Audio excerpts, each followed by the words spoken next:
Olá, amigos investidores! Sejam muito bem-vindos ao canal Como Investir no Exterior. E hoje nós vamos falar então sobre o forte resultado trimestral da Apple. O início do ano é muito bom, né?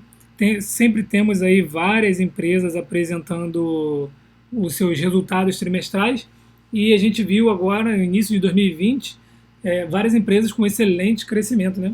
Então vimos a Apple, a Amazon, tivemos aí também a Microsoft também com forte crescimento. Enfim, foram várias empresas aí que apresentaram resultado. E aqui que a gente vai falar um pouco da Apple, já vamos começar mostrando a diferença entre o resultado terminado em dezembro de 2018 com dezembro de 2019, onde nos produtos pulou de 73 para 79 bilhões e nos serviços de 10 para 12 bilhões, o que resultou então num crescimento de 84 bilhões para quase 92 bilhões de dólares em 2019. Então teve aí um crescimento grande na casa de 9% em relação ao mesmo período de 2018. Bom, então vamos ver um pouquinho mais detalhado aqui. Ó. Então aqui a gente pode ver que a receita do iPhone subiu de quase 52 bilhões para quase 56. A venda de Mac teve uma diminuição, né? Então a gente olha ali ó, de 7,4 para 7,1. E também o iPad foi na mesma linha, né? Então teve aí uma diminuição de 6,7 para praticamente 6, né? Já aqueles wearables, home e acessórios, né? Então os vestíveis, digamos assim, subiu ali ó, de 7,3 para 10, então foi um crescimento muito forte. E os serviços pularam aí de 10,8 para 12,7 bilhões, o que totalizou aí, como vimos, né, o crescimento no trimestre de 84 bilhões 310 mil para 91,819.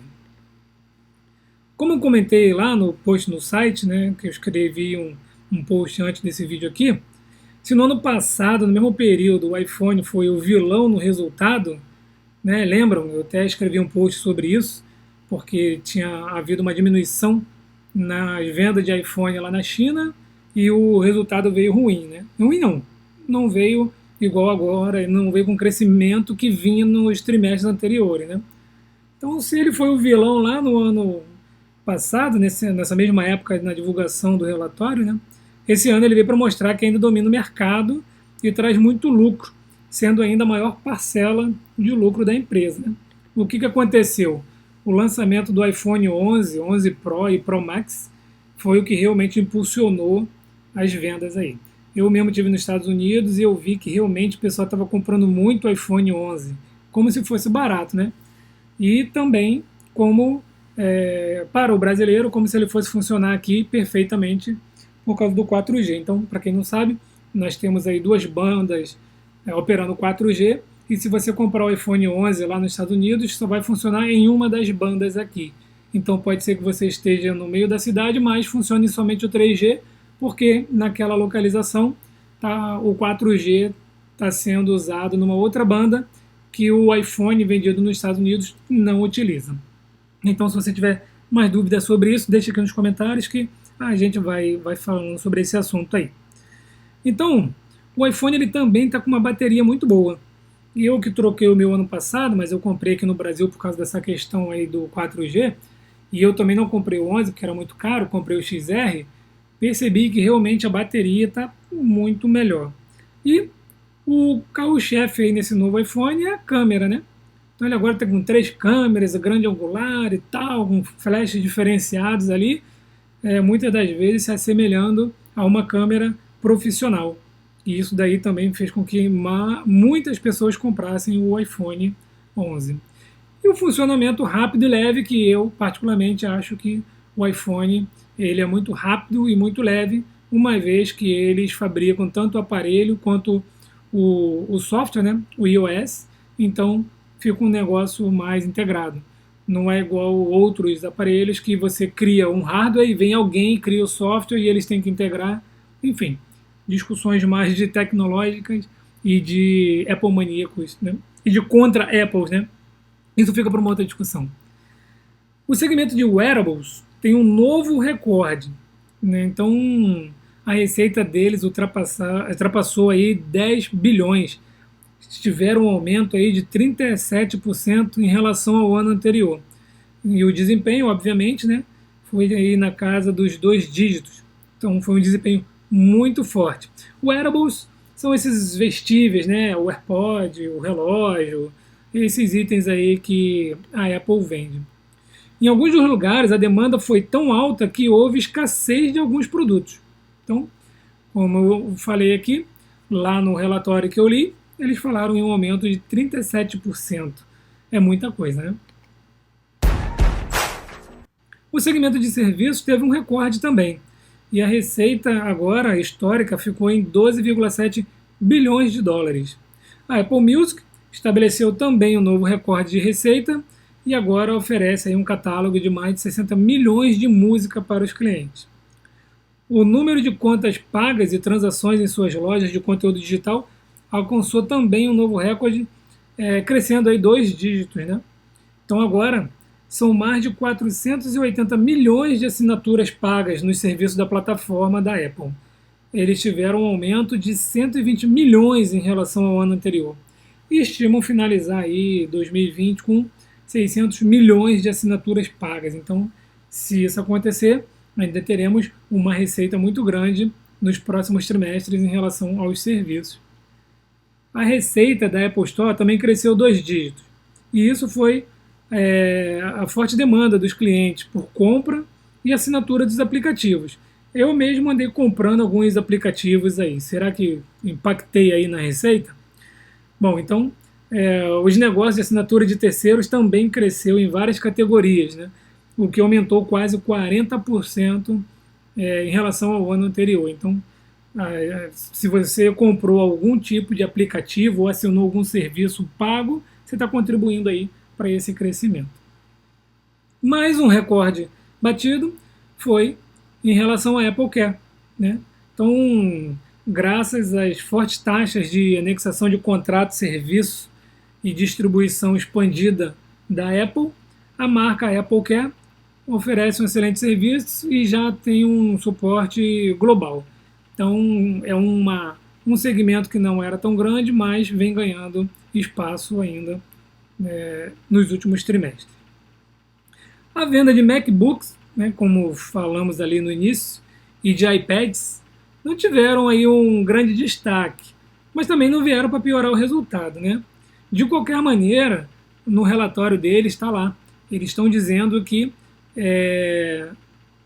a base de aparelhos ativos, tanto de MacBook quanto de iPad, cresceu. Então esse é sinal de que os aparelhos que estão em circulação aí, né, os aparelhos vendidos, eles estão sendo usados. Então, e também fizeram uma pesquisa, achei com um público muito pequeno, 451 pessoas, né? E onde eles falaram aí da satisfação de utilizar o MacBook e o iPad, e dentre as pessoas que pretendem comprar um tablet no futuro, mais de 90% pretende comprar um iPad. Mas, como nem tudo são flores, também temos algumas preocupações que rondam a Apple. Dentre elas estão um caixa pequeno em relação ao valor de mercado, né? Então, alguns analistas aí, quando leem várias coisas nos Estados Unidos, né, tem gente criticando uma empresa de 1,4 trilhões, né? Ela já está nessa casa aí, quase 1,5 trilhão. Então eles estimam que o caixa está pequeno. Eles têm uma dívida aí de mais ou menos 130 bilhões. Então na hora que você faz aí todo o cálculo, mesmo o caixa sendo de mais de 200 bilhões, eles estão considerando pequeno. O crescimento nos últimos anos, digamos assim, né, foi muito grande, um crescimento de aproximadamente 800 milhões de dólares. Então isso também faz parte das preocupações. Foi um crescimento muito grande num espaço pequeno, né? Também se fala ainda da situação dos impostos, né? Teve aquela situação da Irlanda há uns 2 anos, em que a Apple trouxe dinheiro de volta dos Estados Unidos, então tem uma ação na justiça, enfim.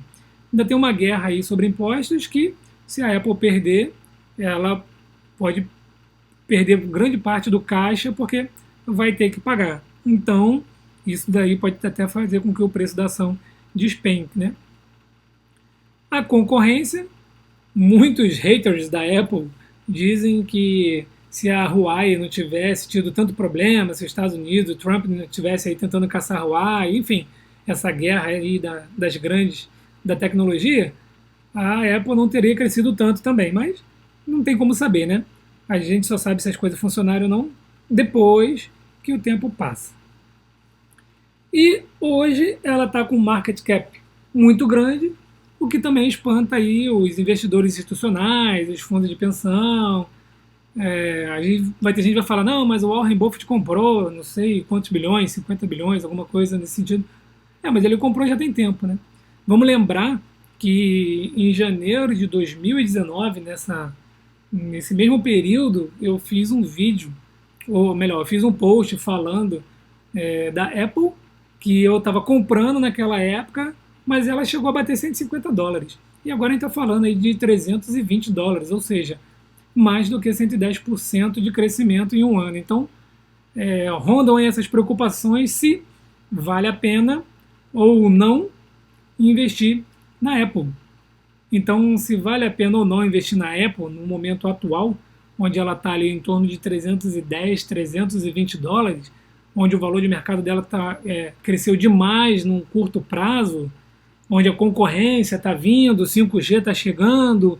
Então tem várias coisas aí para analisar e decidir se vale a pena investir na Apple ou não.